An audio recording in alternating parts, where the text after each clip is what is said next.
In this video, we're going to take a look at a neat little tool called TypeIt4Me and how we can use that with Daylite just to increase our productivity and make things a little easier. So this is TypeIt4Me. It is by Ettore software.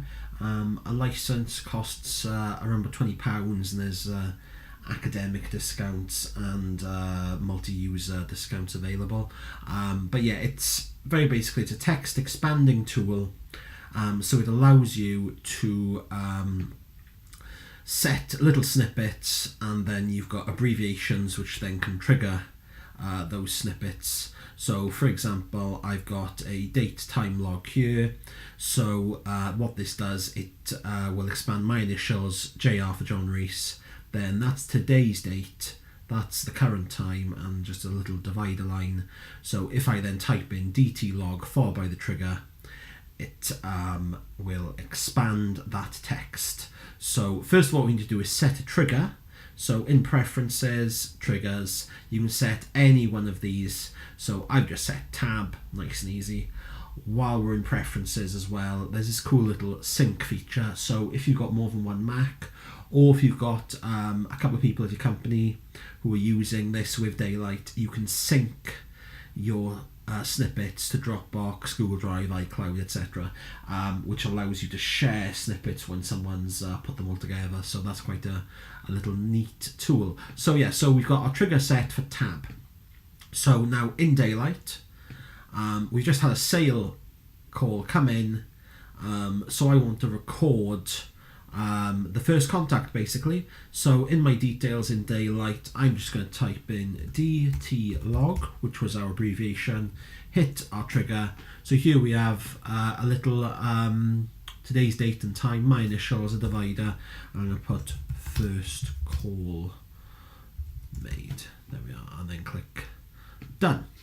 Simple, nice and easy. So one other thing we can do is, if you've got standard sales questions you ask when you get a new opportunity, you can record those as well. So I've just set up a quick task in our pipeline for first sales call.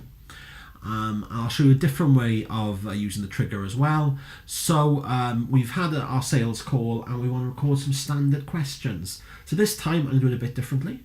I'm going to click on TypeIt4Me and the little menu appears. And I've got here, you see JR and demo, so these are the ones I've set up. So you can have different categories of snippets as well. So you could have your sales data, your admin data, anything personal, etc. So this is our standard one I've set up. So it's got stuff like our office address, our VAT number, same me typing it out every time I want it.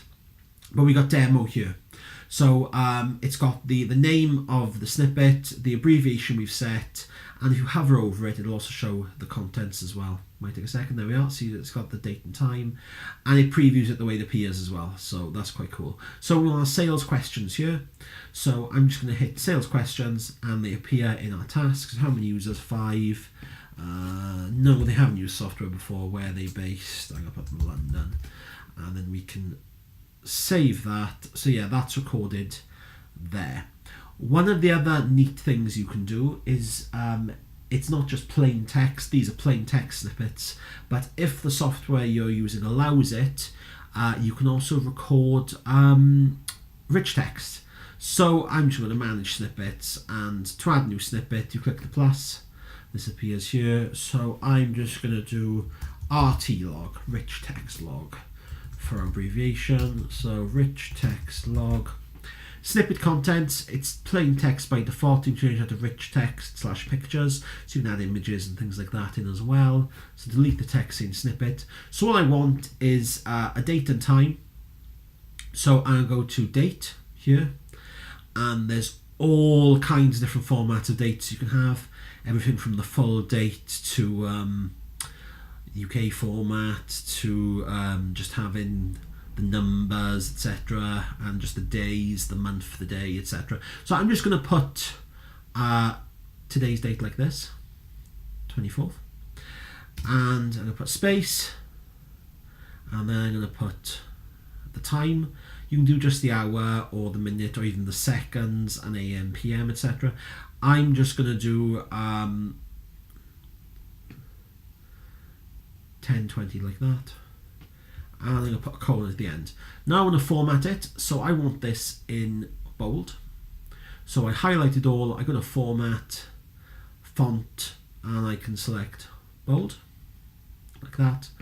And I want it quite big, so I'm going to put it bigger, so it's just the Apple / command plus minus for that. So I'm going to put it one bigger and do it like this just to show you as well as what I'm doing. So you can use your keyboard and just go like that.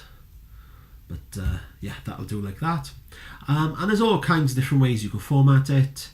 You can underline, you can change the font, you can even change colours. We're not going to bother with that though. And then you can also, align it like that. So now we've done that, we want to save. And then going back to Daylite, I'm going to create a new note, because a note in Daylite can have rich text in it. So I'm just going to put sales note, and then I'm going to put our RT log trigger. So yeah, it's bold, it's bigger than normal. So yeah, nice and simple. So yeah, if you have any questions about using this with Daylite or need any help, please get in contact with us via our website www.lgo.co.uk, and we are always there to help. Thank you for watching.